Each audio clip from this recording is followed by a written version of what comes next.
15% परताव्याचे गाजर कोट्यावधीची लूट, दाम्पत्य अटकेत। फॉरेक्स शेअर ट्रेडिंगमध्ये गुंतवणूक केल्यास दरमहा 10 ते 15% जादा परतावा देण्याच्या आमिषाने फुलेवाडी, जिवपा, नाना जाधव पार्कसह उपनगरातील गुंतवणूकदारांची 1 कोटी रुपयांपेक्षा जादा रकमेची फसवणूक केल्याची तक्रार करवीर पोलिसात दाखल करण्यात आली आहे। या प्रकरणी जिवबा नाना जाधव पार्कमधील सागर मारुती माने वय 33 व स्नेहल सागर माने वय 31, सादगी बंगला, कारदगे हिल्स, कोल्हापूर या दाम्पत्याला पोलिसांनी अटक केली। दरम्यान या तक्रारीनंतर फसगत झालेल्या गुंतवणूकदारांची संख्या वाढण्याची शक्यता आहे।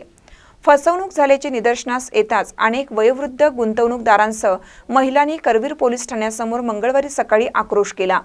या प्रकरणी फसगत झालेल्यांनी कागदपत्रासह करवीर पोलीस ठाण्याशी संपर्क साधावा असे आवाहन पोलीस निरीक्षक किशोर शिंदे यांनी केले आहे। सुनील मनोहर आंबेकर वय 54 राहणार Mahalakshmi park, ring road, Phulewadi, Kolhapur यांनी संशयिताविरुद्ध फिर्याद दिली आहे।